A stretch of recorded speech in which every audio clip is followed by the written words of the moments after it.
Academy சேனலுக்கு உங்களை அன்புடன் வரவேற்கின்றேன். நம்ம வந்து ஃபஸ்ட்டு பார்த்தோம் லாரன்ஸ் கோல்பர்க்குடைய ஒழுக்கம் என்றால் என்னென்னு பார்த்தோம். அப்புறம் வளர்ச்சி என்றால் என்னென்னு பார்த்துட்டோம். ஒழுக்க வளர்ச்சி என்ன அப்படின்னு சொல்லிட்டு பார்த்தோம். அதுக்கப்புறம் ஒழுக்க வளர்ச்சி கோட்பாடை பற்றி ரொம்ப டீட்டெயில்டாக நம்ம இந்த 4 விஷயங்களையும் பற்றி படிச்சிட்டோம்.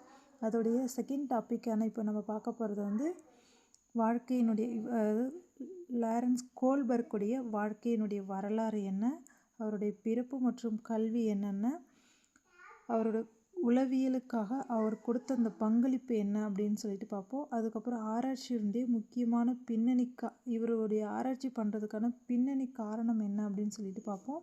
அப்புறம் பியாஜேவுடைய தொடர்பு, இவருக்கும் பியாஜேவுக்கும் என்ன தொடர்பு அப்படின்னு சொல்லிட்டு அவருடைய கோட்பாட்டை உருவாக்க காரணம் என்ன அப்படின்றதையும் நம்ம இந்த வீடியோவில் வந்து பார்க்க போகிறோம். வீடியோ ஸ்கிப் பண்ணாமல் முழுசாக பாருங்கள்.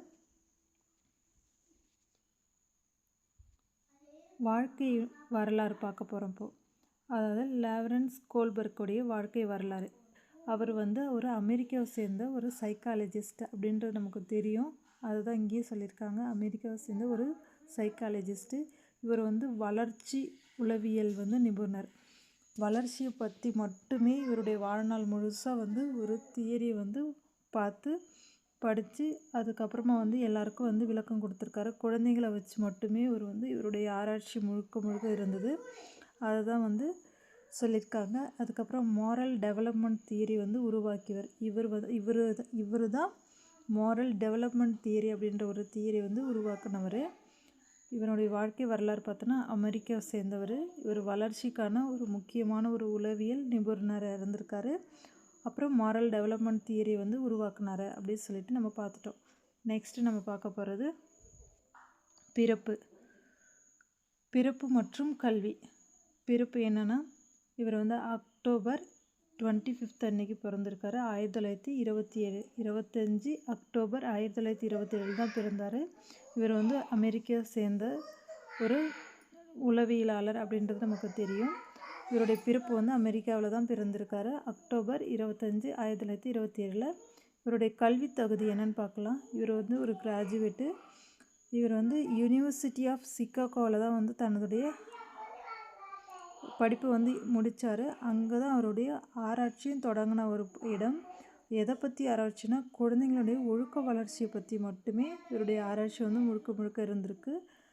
அதுக்கப்புறமா வந்து பிறப்பும் கல்வியும் பார்த்துட்டோம். நெக்ஸ்ட்டு வந்து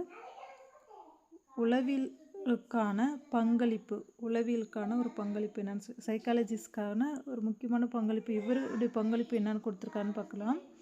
முக்கியமான பங்களிப்புன்னு பார்த்தா மாரல் டெவலப்மெண்ட் தியரி, அது ஒழுக்க வளர்ச்சி பற்றி முழுசாக ஒரு தியரி வந்து இவர் கொடுத்துருக்காரு. அதனுடைய தொடர்பு தான் வந்து 3 நிலைகளையும் 6 படிநிலைகளையும் இருக்கும். வந்து ஒழுக்க வளர்ச்சியினுடைய தியரி வந்து ரொம்ப டெப்த்தாக சொல்லியிருக்காரு. அதை பற்றி இன்னும் பின்னாடி ஒரு வீடியோக்களை பார்க்கலாம். அப்புறம் ஹென்ஸ் டெல்மா அப்படின்ற ஒரு ஸ்டோரியையும் பார்ப்போம். அதுக்கப்புறம் உங்களுக்கு அந்த ஹென்ஸ் டெல்மா அப்படின்னா என்னன்றது உங்களுக்கு தெளிவாக புரியும். இவருடைய முக்கியமான பங்களிப்பு என்னென்னா ஒழுக்க வளர்ச்சி தியரியை பற்றி முழுக்க ஒரு பங்களிப்பு கொடுத்துருக்காரு. நெக்ஸ்ட் நம்ம பார்க்க போகிறது ஆராய்ச்சி பின்னணி. ஆராய்ச்சி என்னென்னா ஹென்ஸ் டெல்மா நம்ம சொன்னோம்ல, அதே ஹென்ஸ் டெல்மா ஸ்டோரி வந்து நம்ம பார்ப்போம். அது என்னென்னா, ஒரு குழந்தைகள் ஒரு 10 பேரை வச்சுட்டு அவங்கக்கிட்ட ஒரு ஸ்டோரி சொல்கிறாங்க. என்ன சொல்கிறாங்கன்னா, ஒரு கணவன் மனைவி வந்து நல்லா வாழ்ந்துட்டுருக்காங்க. அவர்கள் வந்து மனைவிக்கு வந்து உடல்நல சரியில்லாமல் போயிடுறாங்க. அப்போ வந்து கணவர்கிட்ட பணம் இல்லை. அவர்கிட்ட பணம் இல்லாதனால அந்த மருந்து வந்து வாங்கி கொடுக்க வேண்டிய ரொம்ப முக்கியமான சூழ்நிலையில் இருக்காங்க. ஆனால் அந்த நேரத்தில் அவரால் அந்த மருந்து வாங்க கொடுக்க முடியாதனால அந்த மருந்தை வந்து அவர் திருடி கொண்டு போய் அவங்க ஒய்ஃபு வந்து உயிர் பிழைக்கிறதுக்கு கொடுக்கலாமா கொடுக்கக்கூடாதா அப்படின்னு சொல்லிட்டு இந்த கேள்வி தான் வந்து குழந்தைகளை கேட்குறாங்க. அந்த குழந்தைகளுடைய பதில் என்னவாக இருக்கும் அப்படின்றது தான் அங்கே பெரிய கொஷின் மார்க்காக இருக்குது. அதுதான் அவர் வந்து அவருடைய ஆராய்ச்சிக்கான ஒரு முக்கியமான பின்னணியும் கூட. இப்போ இந்த விஷயத்தில் வந்து இந்த குழந்தைகளுக்கு வந்து ஒழுக்கத்தை பற்றி சொல்லி கொடுத்துருக்காங்க. ரூல்ஸ் அண்ட் ரெகுலேஷன்ஸ் என்னன்றதும் சொல்லியிருக்காங்க. அப்போ அவங்களுடைய ஒழுக்க வளர்ச்சி எப்படி இருக்குது அப்படின்றத வந்து ஆராய்ச்சி பண்ணுறதுக்காக இந்த ஒரு ஹென்ஸ் டெல்மா அப்படின்ற ஒரு ஸ்டோரியை வச்சு அவர் வந்து ஆராய்ச்சி பண்ணியிருக்கார். அதோடைய ரிசல்ட் என்னவா கிடச்சிருக்குன்றது பின்னாடி வந்து நம்ம பார்க்க போகிறோம். நெக்ஸ்ட்டு வந்து பியாஜோவுடைய தியரி கூட இவர் எப்படி தொடர்பு இருக்காங்க அப்படின்னு சொல்லிட்டு கேட்டிருக்காங்க. பியாஜோ வந்து 2 நிலைகளை பற்றி ரொம்ப டீப்தாக சொல்லியிருக்காரு. இவர் வந்து அந்த 2 நிலைகளை வந்து அடிப்படையாக வச்சுட்டு தான் இவர் வந்து அடுத்த நிலையான 3வது நிலையையும், அந்த 3வது நிலைகள் மட்டும் இல்லாமல் அந்த 3 நிலைகளுக்கும் ஒரு 2 படிப்படியாக கொண்டு வந்திருக்கு. படிநிலைகளை கொண்டு வந்து மொத்தம் 6 படிகளை வந்து கொண்டு வந்திருக்காரு. அவர் வந்து வெறும் 2 நிலைகளை பியாஜோ வந்து 2 நிலையை மட்டும்தான் ரொம்ப டெப்த்தாக சொல்லியிருக்காரு. ஆனால் இவர் வந்து 3 நிலையாக சொல்லியிருக்காரு. அந்த 3 நிலையில் 6 படிநிலைகளாக பிரித்து ரொம்ப டீப்பாக ஒழுக்க வளர்ச்சியை பற்றி ரொம்ப டீப்தாக சொல்லியிருக்காரு. அதுதான் இவருக்கு அவருக்குள்ள ஒரு டிஃப்ரென்ஸு. இன்னும் இது வந்து டீப்தாக நம்ம பின்னாடி வந்து பார்க்கலாம். நெக்ஸ்ட்டு வந்து இந்த கோட்பாடினுடைய உருவாக்கம் என்ன அப்படின்னு சொல்லிட்டு பார்க்க போகிறோம். கோட்பாடுடைய முக்கிய கருத்து அப்படின்னு சொல்லிட்டு பார்த்தோன்னா, ஒழுக்க வளர்ச்சி படிப்படியாக நடைபெறும். இந்த முக்கிய கருத்து அதோடைய பண்புகள் பயன்கள் அப்படின்னு சொல்லிட்டு பார்த்தாலும் இந்த கோட்பாடுடைய முக்கியமான கருத்து என்னென்னா, ஒழுக்க வளர்ச்சி வந்து படிப்படியாக நடைபெறும். முதல் படிநிலை எப்படி இருக்கும், 2, 3, 4 அப்படின்னு சொல்லிட்டு 6 படிநிலைகளையும் ஒவ்வொரு படிநிலைகளும் ஒவ்வொரு வயதுலேயும் எப்படி எப்படிலாம் மாறுது, எப்படி நடைபெறுது அப்படின்றத பற்றி ரொம்ப டீப்பாக இவர் வந்து சொல்லியிருக்காரு. அதான் வந்து ஃபஸ்ட்டு பாயிண்ட்டு. 2வது வந்து நிலைகளை தாண்ட முடியாது. ஒவ்வொரு படிநிலையிலேருந்து இன்னொரு படிநிலை வந்து 1லேருந்து 2க்கு தான் போக முடியும். 2லேருந்து 3, 4 அப்படின்னு சொல்லிட்டு நம்மளால் தாண்டி போக முடியாது அப்படின்றத ரொம்ப தெளிவாக சொல்லியிருக்காரு. அப்புறம் அறிவாற்றல் வளர்ச்சியுடன் ஒழுக்க சிந்தனையும் வளர்கின்றது. அறிவுடைய வளர்ச்சி கூட தான் வந்து இவங்களுடைய ஒழுக்க சிந்தனையும் வளருது அப்படின்னு சொல்லியிருக்காங்க. அறிவாற்றல் வளர்ச்சியுடன் ஒழுக்க சிந்தனையும் வளர்கின்றது அப்படின்னு சொல்லியிருக்காங்க. கோட்பாட்டினுடைய உருவாக்கம் என்னன்றது முக்கியமான கருத்தை நம்ம பார்த்துட்டோம். ஃபஸ்ட்டு வந்து ஒழுக்க வளர்ச்சியினுடைய படிப்படியாக நடைபெறும்.